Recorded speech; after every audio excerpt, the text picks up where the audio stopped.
नमस्कार साथियों, स्वागत है आपका एक बार फिर से मेरे इस YouTube चैनल पर। मैं दीक्षित दवे आज आपके लिए एक बार फिर से गणित की कुछ विशेष क्लास लेके आया हूँ। पहले हमने 2-3 टॉपिकों के बारे में चर्चा कर ली है। आज हम उसी सिलसिले को आगे बढ़ाते हुए बात करेंगे, चाहे वो 8वीं क्लास में हो, 9th में हो या 10th में हो। बात करने जा रहा है हमारा तो टॉपिक है घन और घनाभ। ठीक है, इसके आगे बेलन, शंकु, गोला, आयतन सारी की चर्चा करेंगे। और ये जो जुड़ा हुआ है वो आपका टॉपिक है पृष्ठीय क्षेत्रफल व आयतन से। पृष्ठीय क्षेत्रफल व आयतन से टॉपिक को शुरू करें उससे पहले जो ये वीडियो पहली बार देख रहे हैं वो चैनल को लाइक करें, शेयर करें, सब्सक्राइब अवश्य करें और वीडियो को अंत तक अवश्य देखें ताकि आपको पता चल जाएगा कि हम जो पढ़ रहे हैं वो वास्तव में है क्या। तो शुरू करते हैं पृष्ठीय क्षेत्रफल और आयतन के अंदर। आज का हमारा टॉपिक है घन और घनाभ। ठीक है, क्यूब और क्यूबॉइड। पहले तो हम इन दोनों को डिफरेंस के साथ में पढ़ते हुए देखेंगे कि वास्तव में घनाभ क्या होता है और घन क्या होता है, इसके महत्वपूर्ण सूत्र क्या है और इस पे प्रश्न कैसे पूछे जाते हैं एग्जाम के अंदर। और ये जो टॉपिक है वो जो मेरा ये वीडियो देख रहे हैं, जो रीड की तैयारी कर रहे हैं, चाहे वो फर्स्ट लेवल के हो चाहे सेकंड लेवल के, उनके लिए भी बहुत ही काम आएगा। शुरू करते हैं, पहली बात करते हैं हम घनाभ की। ठीक है, कि घनाभ होता क्या है। तो सबसे पहले तो इस घनाभ की आकृति को बारे में हम जानने की कोशिश करेंगे। घनाभ की आकृति क्या है। देखो मैं एक आकृति बना रहा हूं यहाँ पे, ये है एक आयत। ठीक है, तो पहली बात तो याद रखना जो घनाभ बनेगा वो हमारा आयत से बनेगा। किससे बनेगा? आयत से। मान लिया ये एक घनाभ है आपके पास। इस घनाभ का जो हमने पहला पृष्ठ बनाया था, घनाभ का जो पहला पृष्ठ हमने बनाया था, वो जो पृष्ठ था वो हमारा कैसा था? आयताकार। कैसा था? आयताकार। प्रश्न सीधा पूछा जा सकता है कि घनाभ का प्रत्येक पृष्ठ कैसा होता है। तो घनाभ का प्रत्येक पृष्ठ कैसा होता है? आयताकार होता है। अब आयताकार की बात करें तो आयत के क्षेत्रफल का सूत्र क्या होता है? आयत के क्षेत्रफल का सूत्र आपके पास में होता है लंबाई गुणा चौड़ाई, लंबाई इंटू चौड़ाई। ठीक है, अब बात करते हैं हम किसकी? घनाभ की। तो इस घनाभ के अंदर याद रखना शीर्ष कितने होते हैं। सीधा प्रश्न पूछ सकता है घनाभ के अंदर शीर्ष कितने होते हैं, घनाभ के अंदर फलक कितने होते हैं और घनाभ के अंदर किनारे कितने होते हैं। किनारे को और शब्द भी कह सकता है। ठीक है, तो घनाभ के अंदर जो शीर्ष की संख्या है वो याद रखना कितनी होती है? 8। फलक पूछे कितने होते हैं? 6। किनारे या कोण की संख्या पूछे तो वो कितनी होती है? 12। एग्जाम्पल से समझते हैं। मान लो मेरे पास ये मोबाइल है। ठीक है, ये एक मोबाइल है। इस मोबाइल की आकृति आप देखोगे तो आयताकार आपको दिखाई पड़ती है। अब इसकी बात करते हैं कि फलक कितने होते हैं, शीर्ष कितने होते हैं। ये एक प्रश्न आपको दिख रहा है। ठीक है, सेकंड प्रश्न ऊपर की ओर, ठीक है, तीसरा नीचे की ओर, चौथा साइड में, पांचवा इस ओर और छठा जो आपको नहीं दिख रहा वो प्रश्न किस ओर है? मेरी ओर है। तो घनाभ के अंदर टोटल फलक की संख्या कितनी होगी? अपने पास कितनी हो गई? 6। आप चाहो तो एक बुक के माध्यम से भी आप इस आकृति को समझ सकते हो। अब बात करें इसके एग्जाम्पल की, घनाभ के अंदर कौन कौन से उदाहरण होते हैं। उदाहरण के अंदर आप अपना कमरा ही ले सकते हो। जो कमरे की आकृति होती है, विशेषकर जो प्रश्न पूछे जाते हैं वो इस कमरे की आकृति पे पूछे जाते हैं। इससे पहला एग्जाम्पल हमने किसका लिया है? कमरे का। तो जो कमरे की आकृति होती है वो आकृति कैसी होती है? तो घनाभाकार। दूसरा एग्जाम्पल आप बात करो संदूक की। आपने संदूक देखा होगा। ठीक है, उसकी आकृति भी कैसी होती है? घनाभाकार। और यदि आप बात करो, मान लो आप एक पृष्ठ ले लो, एक पेज कॉपी का, उस पेज के ऊपर आप बार बार पेज रखते जाओ तो एक बड़ी सी जो संरचना बनेगी वो संरचना भी किसकी होगी? घनाभ की। तो दो प्रश्न यहाँ पे कि घनाभ का जो पहला प्रश्न यानी हमारे प्रश्न कैसा होता है? आयताकार। उसके अंदर शीर्ष की संख्या कितनी? 8। फलक की संख्या कितनी? 6। किनारे या फिर और पूछे तो उसकी संख्या कितनी हो जाएगी? 12। बात करते हैं आगे इसके सूत्र की ओर। ठीक है, पहला फॉर्मूला देखना आप लोग, घनाभ का संपूर्ण पृष्ठीय क्षेत्रफल। घनाभ का संपूर्ण पृष्ठीय क्षेत्रफल क्या होता है? यहाँ पे देखो, यहां से यहां तक की जो दूरी होती है वो कहलाती है घनाभ की लंबाई। ये जो डिस्टेंस है वो कहलाती है घनाभ की चौड़ाई और ये जो भाग है वो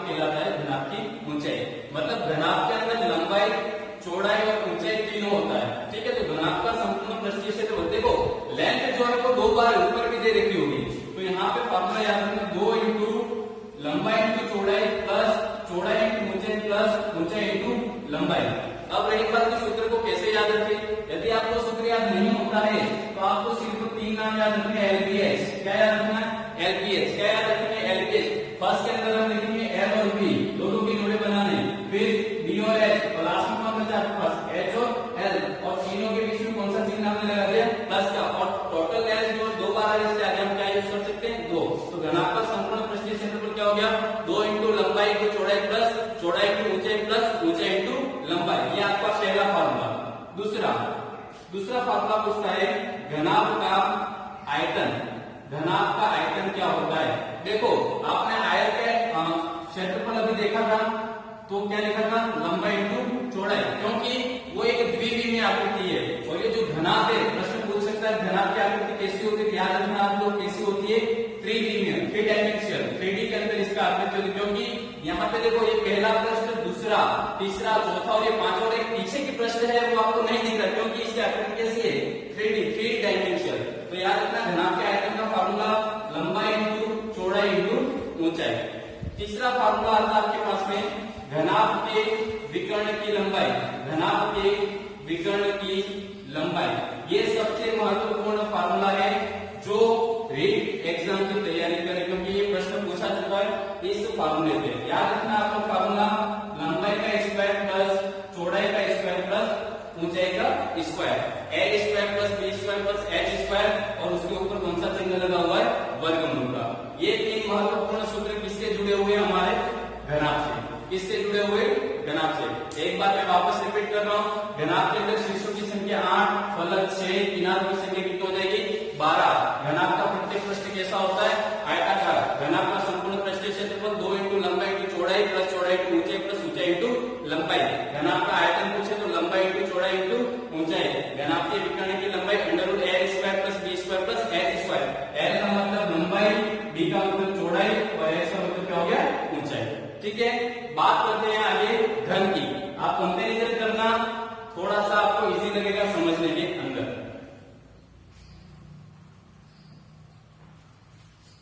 बात करते हैं घन की। ये घन की आकृति बना रहा हूं यहाँ पे। आप देख रहे होंगे मैंने 2 वर्ग बनाए घन की आकृति बनाने से पहले। ठीक है, तो घन की जो प्रत्येक पृष्ठ होता है, घन का प्रत्येक पृष्ठ, जैसे घनाभ का प्रत्येक पृष्ठ कैसा था, आयताकार, तो घन का प्रत्येक पृष्ठ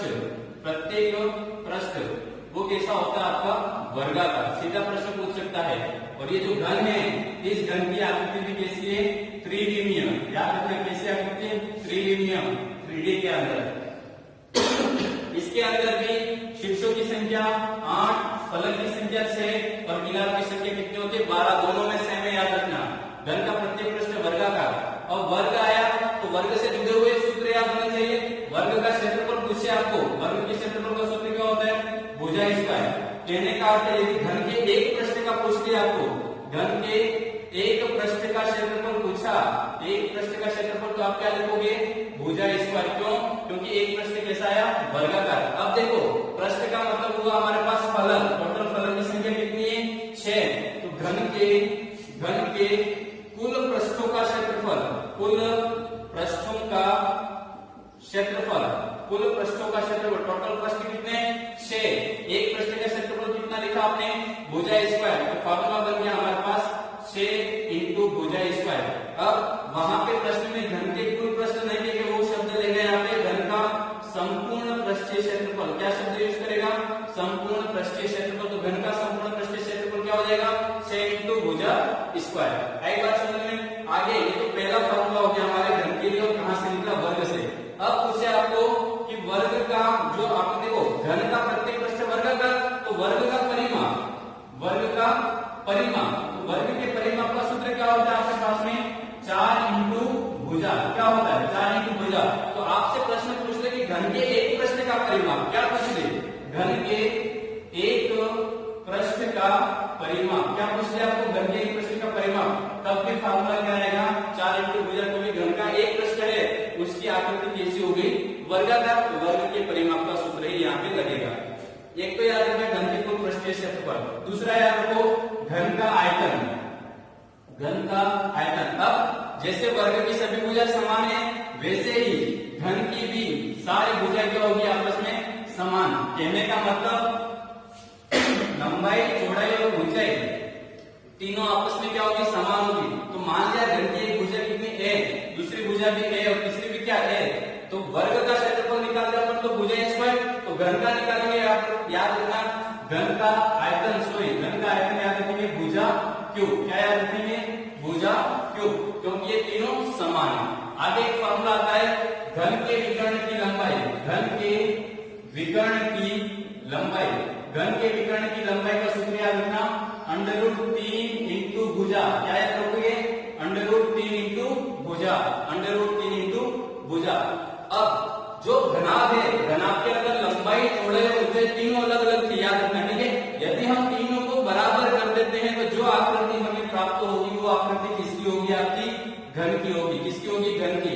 देखो एग्जाम्पल समझो, आपके पास एक चौक का डिब्बा है, चौक के डिब्बे की आकृति आपने देखी होगी, चार ओर से उसकी आकृति कैसी होती है, समान होती है। आपने देखा होगा पासा है खेलने का, जिसपे 1 से लेकर 6 तक अंक लिखे होते हैं, उसकी आकृति भी कैसी है, घन की आकृति। तो घन के अंदर याद रखना उसकी सभी भुजाएं क्या होती है, समान। मैं सूत्र वापस रिपीट कर रहा हूँ यहाँ पे कि घन का प्रत्येक पृष्ठ कैसा, वर्गाकार, तो वर्ग के क्षेत्रफल का सूत्र भुजा स्क्वायर, वर्ग का परिमाप क्या होता है, 4 इंटू भुजा। तो प्रश्न पूछे आपसे घन के एक पृष्ठ का परिमाप क्या होता है, तो सूत्र क्या हो जाएगा, 4 इंटू भुजा। ठीक है, आगे बात करते हैं घन का संपूर्ण पृष्ठ क्षेत्रफल या फिर घन का कुल पृष्ठों का क्षेत्रफल। घन के अंदर टोटल फलक या पृष्ठ कितने हुए, 6, तो फार्मूला क्या हो जाएगा, 6 इंटू भुजा स्क्वायर। घन के आयतन का सूत्र क्या हुआ, भुजा क्यूब। घन के विकर्ण की लंबाई का फार्मूला याद रखना √3 इंटू भुजा। एक चीज और यहाँ याद रखना आप लोग कि हम बार बार एक तो क्षेत्रफल और आयतन शब्द यूज कर रहे हैं, तो इसकी इकाइयां क्या बनेगी, सीधा प्रश्न पूछ सकता है।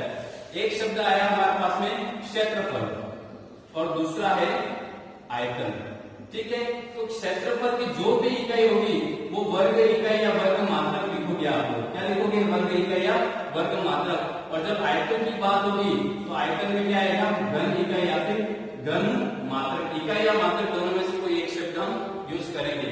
तो ये बात थी हमारे पृष्ठीय क्षेत्रफल और आयतन के अंदर पहला टॉपिक जो हम पढ़ रहे हैं कौन सा, घन और घनाभ। तो इसकी आकृति के बारे में, इसके सूत्रों के बारे में हमने ये देख लिया है। अभी हम इसके आगे सवाल देखेंगे कि इस पे सवाल कैसे पूछे जाते हैं। ठीक है, आप ये लोग नोट करना चाहो, स्क्रीनशॉट लेना चाहो तो इसे ले सकते हो।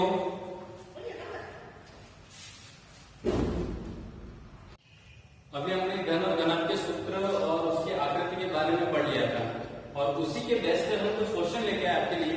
ये 5 क्वेश्चन बोर्ड पे लिखे हुए हैं और हम क्वेश्चन को सोल्व करेंगे ताकि पता चल जाए कि प्रश्न यदि परीक्षा में पूछता है तो प्रश्न को सोल्व भी कैसे करना पड़ता है और आसानी से हम कैसे सोल्व कर सकते हैं। पहला क्वेश्चन आपके लिए क्वेश्चन नंबर पहला बोर्ड पे लिखा हुआ है, 12 मीटर लंबे, 9 मीटर चौड़े व 8 मीटर ऊंचे कमरे में अधिक से अधिक कितनी लंबी छड़ रखी जा सकती है। प्रश्न फिर से मैं रिपीट कर रहा हूँ, 12 मीटर लंबे, लंबाई कितनी दी हुई है 12 मीटर, 9 मीटर चौड़े, चौड़ाई कितनी है 9 मीटर, वो 8 मीटर ऊंचे, ऊंचे कितने 8 मीटर, कमरे में, शब्द ध्यान से सुनना, शब्द दिया हो कमरे में, अधिक से अधिक कितनी लंबी छड़ रखी जा सकती है।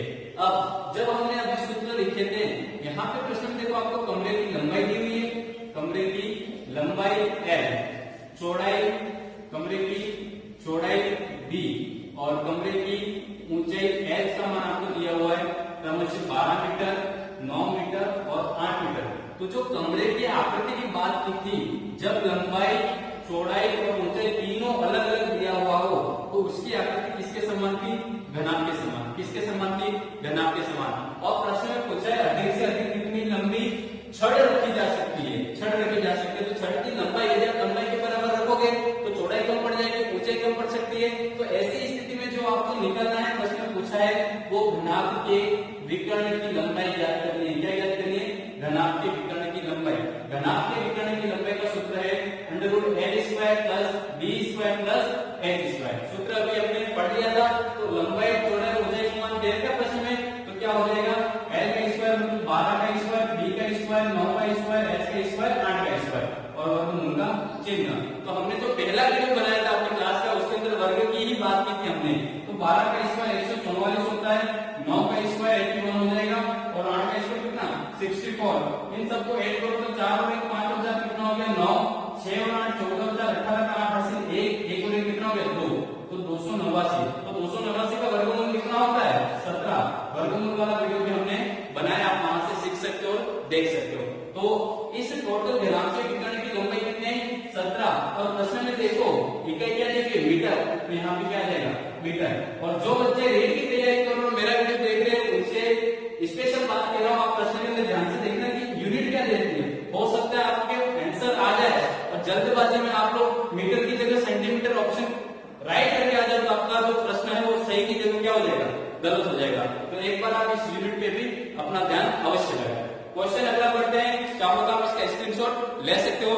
क्वेश्चन नंबर दूसरा, एक घन का आयतन 216 घन मीटर है, तो उसकी भुजा की लंबाई ज्ञात करनी है, उसकी भुजा ज्ञात करनी है। घन का आयतन दिया हुआ है, तो आपको सबसे पहले सूत्र याद होना चाहिए कि घन के आयतन का सूत्र क्या है। क्वेश्चन नंबर सेकंड प्रश्न में दिया हुआ है घन का आयतन आपको कितना दिया हुआ है 216 घन मीटर, 216 घन मीटर। तो घन के आयतन का सूत्र हमने लिखा था, घन के आयतन का सूत्र क्या लिखा था भुजा क्यूब कितना हो जाएगा इसके बराबर 216। अब ये 216 किसका क्यूब होता है क्या, तो होता है किसका क्यूब होता है 6 का क्यूब होता है। भुजा क्यूब किसके इक्वल हो गया 6 के क्यूब के बराबर। ध्यान रखना जब बीच में बराबर का चिन्ह हो तो संख्या कट भी सकती है। तो यहाँ पे देखो ऊपर घात समान है, दोनों की क्या समान है घात, तो आपस में घात कैंसिल हो जाएगी। हमारे पास भुजा कितनी बची, भुजा बराबर कितना की 6, और यहाँ पे मीटर दिया हुआ है, तो यहाँ पे क्या जाएगा मीटर। प्रश्न में आगे क्या कुछ ज्ञात करने को कहा था क्या, नहीं, हमें सिर्फ क्या पूछा उसने भुजा ज्ञात कीजिए, तो हमने भुजा कितनी निकाली 6 मीटर। बढ़ते हैं अगले प्रश्न, क्वेश्चन नंबर 3 की ओर। क्वेश्चन नंबर तीसरा दिया हुआ है घन के एक पृष्ठ का परिमाप 24 सेंटीमीटर है, तो उस घन का आयतन ज्ञात कीजिए। प्रश्न में दिया हुआ है घन के एक पृष्ठ का परिमाप, घन के एक पृष्ठ का परिमाप कितना दिया हुआ है 24 सेंटीमीटर। तो जब हमने सूत्र की बात की थी, अब जब हमने सूत्र के बारे में पढ़ा था, तो जो घन का एक पृष्ठ है उसकी आकृति हमने किसके समतुल्य बताई थी, वर्ग के समतुल्य। तो घन के एक पृष्ठ का परिमाप है चाहे वर्ग का परिमाप है, उसका सूत्र क्या हो जाएगा आपके पास में 4 इंटू भुजा, क्या हो जाएगा 4 इंटू भुजा, किसके बराबर हो गया आपका 24 सेंटीमीटर। तो ये जो 4 मल्टीप्लाई है वो कहाँ आ जाएगा भाग में, तो 24/4। और यहाँ पे क्या बचा आपके पास में भुजा, क्या बचा आपके पास में भुजा, तो 4 का भाग लगा कितना जाएगा 4 से 24 होता है, तो भुजा का मान कितना होगा 6 सेंटीमीटर, क्योंकि आपको यूनिट कितनी दे रखी है सेंटीमीटर। प्रश्न में आगे क्या पूछा है उस घन का आयतन ज्ञात कीजिए, उस घन का आयतन। तो वापस से इसलिए घन का आयतन के आयतन का सूत्र क्या होता है भुजा क्यूब, क्या होता है भुजा क्यूब। भुजा आपने कितनी निकाली 6, तो यहाँ पे क्या लेगा 6 का क्यूब। अभी आपने निकाला था 216, ठीक है, वो किसका क्यूब था 6 का, तो वापस से 6 का क्यूब कितना लिख सकते हो 216। अब फिर से यहाँ पे क्या पूछा है आयतन, और आयतन की जो इकाई होती है हम घन इकाई लिखते हो, इकाई यहाँ पे सेंटीमीटर है, तो यहाँ पे क्या रहेगा घन सेमी लिख सकते हो, क्या लिख सकते हो घन सेमी, और या फिर आप लिख सकते हो सेंटीमीटर क्यूब, इन दोनों में से कोई भी यूज कर सकते हैं। तो प्रश्न में पूछा था घन के एक पृष्ठ का परिमाप 24 सेंटीमीटर, तो घन का आयतन कैसे निकलता है ये हमने आसानी से सीख लिया। बात करते हैं अगले प्रश्न की ओर, क्वेश्चन नंबर 4 कि घन के एक घन का संपूर्ण पृष्ठीय क्षेत्रफल 1014 वर्ग मीटर है, तो उस घन की क्या ज्ञात करनी है आपको भुजा ज्ञात करनी है। क्या ज्ञात करनी है भुजा। प्रश्न में क्या दिया हुआ है क्वेश्चन नंबर 4 घन का संपूर्ण पृष्ठीय क्षेत्रफल कितना दिया हुआ 1014 वर्ग मीटर, 1014 वर्ग मीटर। क्या निकालना है घन की भुजा। तो देखो घन के संपूर्ण पृष्ठीय क्षेत्रफल का सूत्र क्या है 6 इंटू भुजा स्क्वायर, वो किसके बराबर 1014। तो जो 6 गुणे के अंदर है वो कहाँ जाएगा भाग में, कहाँ जाएगा भाग में, ठीक है। तो यहाँ पे क्या बचा आपके पास में भुजा स्क्वायर, 6 का भाग लगा 6 कम 6 कितने बच गए 4, 41 हो गया, 6 से 36 कितने बच गए 5, 54 हो गया, 6 9 54। तो जो भुजा क्यूब है वो आपका किसके बराबर हो गया 114 169, ठीक है। तो यहाँ पे देखो, सॉरी भुजा स्क्वायर, यहाँ पे क्या दिया, स्क्वायर रखते हैं सामने क्या लग जाएगा, वर्गमूल का चिन्ह। तो जो आपके पास में भुजा है वो किसके बराबर हो जाएगा, अंडर रूट 169, और 169 का वर्गमूल कितना होता है, 13। तो भुजा का मान कितना हो गया आपके पास में, 13। और यहाँ पे मीटर है तो यहाँ पे क्या जाएगा आपके पास में, मीटर। प्रश्न में आगे क्या पूछा था, घन की भुजा, तो घन की भुजा कितनी आएगी, 13 मीटर, ठीक है। ध्यान रखना। नेक्स्ट क्वेश्चन की ओर बढ़ते हैं। आप इसको स्क्रीनशॉट ले सकते हो ताकि कॉपी में आप अपना नोट डाउन कर सको और आगे आप एक बार फिर से इसे देख सको। क्वेश्चन नंबर 5वां दिया हुआ है, एक घन की भुजा 5 सेंटीमीटर है, तो घन के विकर्ण की लंबाई ज्ञात कीजिए। घन के विकर्ण की लंबाई ज्ञात कीजिए। घन की भुजा कितनी है, 5 सेंटीमीटर। क्वेश्चन कौन सा कर रहे हैं, 5वां। घन की भुजा, ध्यान रखना जब प्रश्न सॉल्व करो जो चीज दे रही है उसे हमेशा पहले देखो, ताकि जो निकालना है, क्या निकालना है, यहाँ पे घन के विकर्ण की लंबाई। तो घन के विकर्ण की लंबाई, घन के विकर्ण की लंबाई का सूत्र हमने क्या पढ़ा था, भुजा √3 या फिर √3 इंटू भुजा, कुछ भी कह दो, दोनों एक ही बात है। अभी देखो भुजा कितनी दे रही थी आपके पास में, 5 सेंटीमीटर। तो भुजा के लिए हमने क्या लिख दिया, 5, और पीछे क्या लगा, √3। तो घन के विकर्ण की लंबाई कितनी आएगी, 5√3 सेंटीमीटर। सेंटीमीटर तो सेंटीमीटर, मीटर हो तो मीटर, जो भी आपको यूनिट देने की वो यूनिट से हम होनी चाहिए आंसर के अंदर। तो ये थे हमारे घन और घनाभ से जुड़े हुए प्रश्न, उसके महत्वपूर्ण सूत्र। एक चीज यहाँ पे ध्यान रखना, हमने सारे सवाल सोल्व कर लिए, आपने नोटिस किया होगा कि जो सवाल सोल्व करे वो सारे सारे सूत्र पे आधारित है। कहने का मतलब आपने घन के बारे में पढ़ लिया और यदि आपको सूत्र नहीं आते तो आप सवाल की पहली स्टेप में रुक जाओगे। दूसरी स्टेप, मान लो कि आपने सूत्र याद भी कर लिए और यदि आपको कैलकुलेशन नहीं आती है, जोड़ भाग गुणा भाग, संख्याओं को कैसे काटते हैं, तो भी आप अपने सही उत्तर तक नहीं पहुंच पाओगे। तो वीडियो को अधिक से अधिक देखें ताकि आपको पता चल जाएगा कि संख्या कैसे कट रही है, फार्मूले में मान कैसे रखते हैं और उसको सोल्व कैसे करते हैं। आगे आपके लिए इसी तरह से और भी अच्छे अच्छे वीडियो आते रहेंगे। जो इस चैनल पर नए हैं, जिन्होंने पहली बार वीडियो देखा है, वो वीडियो को लाइक करें, शेयर करें, कमेंट करें और ये बताएं कि वीडियो आपको कैसा लगा। और यदि वीडियो के अंदर कोई कमी हो तो आप बेझिझक अपने सुझाव भी पेश कर सकते हैं और आपके लिए ऐसे आगे क्वेश्चन आते रहेंगे। धन्यवाद। जय हिंद, जय भारत।